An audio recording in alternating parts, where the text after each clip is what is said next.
welcome back, everyone. We're really excited there's going to be a movie. How did this even come to be a thing, and what are we going to see?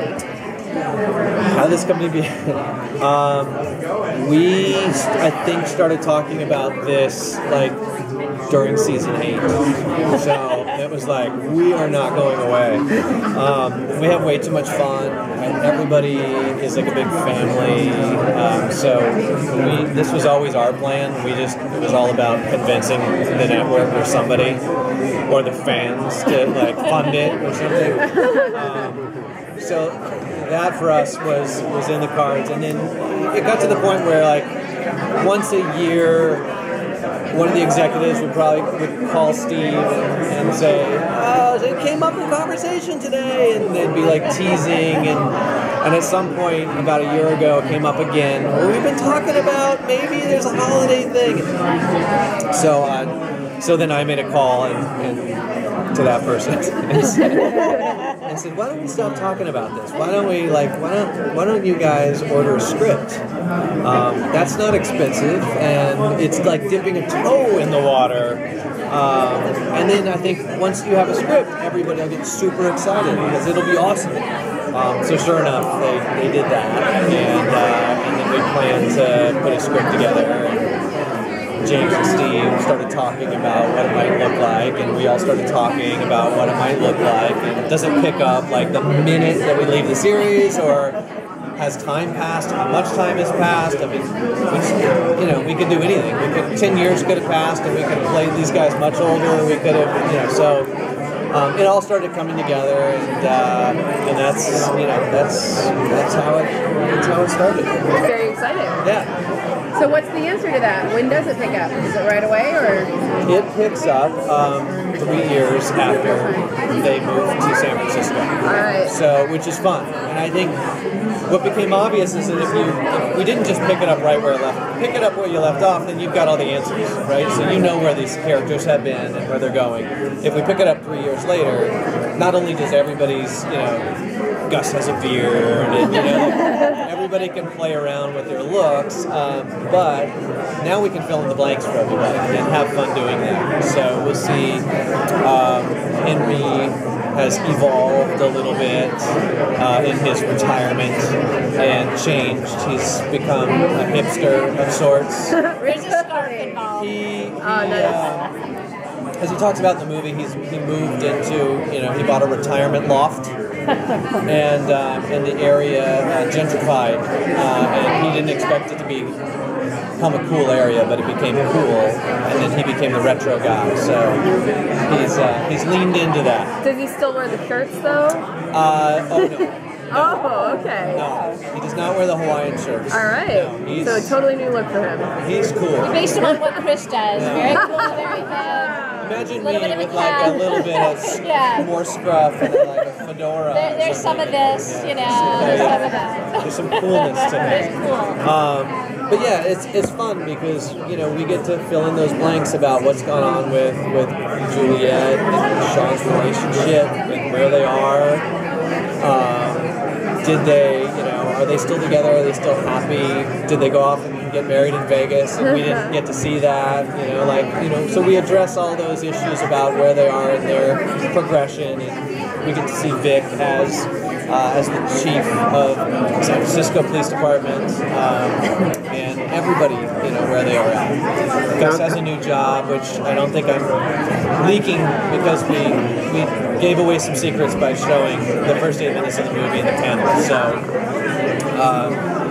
you'll see that Gus has settled into a new job because he needs security, as we know. Is he in pharmaceuticals again, or is he? I won't say that. Okay. It's an office. It's an office job. Now, being that it does pick up 3 years later, was it tough approaching it and actually finding out where those characters were now? Obviously, say right now, in the real life, you lose a good friend for 3 years, you lose touch with them, you got a lot of catching up to do. Yeah.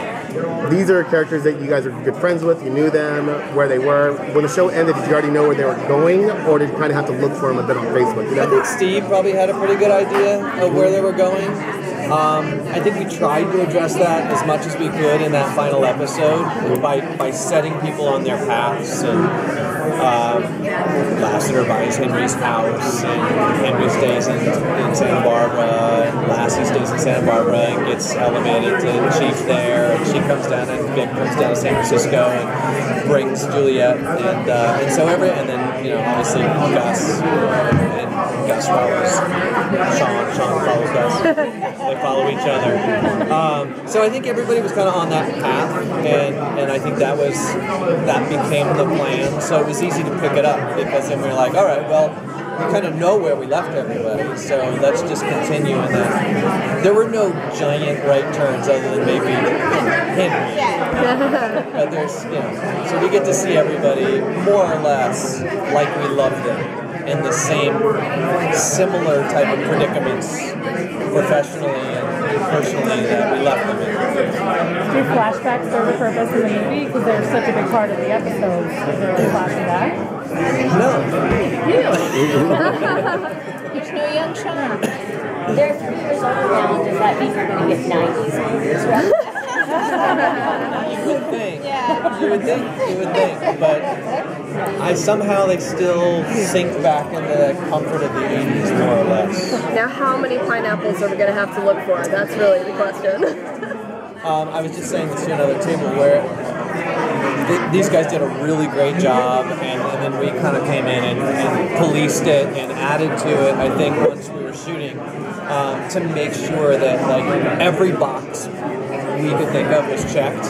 So all the stuff that we know that you guys love and that we love doing and that became a thing, like that we service that. So you'll see it. There's a lot of new "Don't Be a," and there's a lot of new "This Is My Partner." There's all that fun. There will be pineapple in the movie. There will be a lot of little hidden Easter eggs too, with some casting people that pop up that are still surprises. I think Ellen Rand said it back to one of our UCP executives, who said it's a true love letter to our psych fans, you know, so you can step into it new and still love it, but if you stayed with the show the whole time, I think, you know, Chris and Steve and the guy, they just added they checked every box, you're absolutely right. Yeah, and we wanted to make sure that, like, I think when we set out to do this, the goal was to not make another episode, you know, or to make 2 episodes and put them together and make it feel. The goal was really to, what's a psych movie feel like? Like, how does this feel bigger and better? And even though we didn't shoot San Francisco, it feels very San Francisco. We utilized that city and, you know, landmarks in that city to kind of talk about, think about, and sort of informed what psych has become.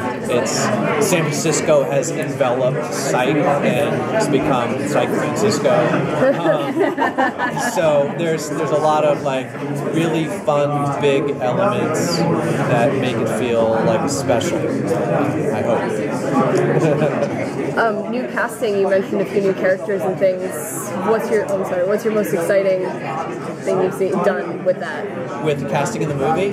I think, you know, having Zach join us. I mean, I heard Zach Levi is going to be a villain. Yeah. We knew he'd have fun doing that, and so, you know, they created a character that, you know, is especially fun for Zach. So Zach shows up, you know, looking and sounding not very much like Zach, which I think was fun for him and fun for us. And he gets to play a villain, which is awesome. So that's probably the big one. And then a handful of people that kind of pop back into our lives that are really fun and great surprises. Did you throw in any Chuck references? Any Chuck references? No, not in the movie. I don't think. But in the little teaser. But in the teaser, yes. I was going to say. Yeah. So we're going to wrap now, guys. Thank you very much. Thank you so much. sorry, guys. Good to see you guys. Thank you. Thank you.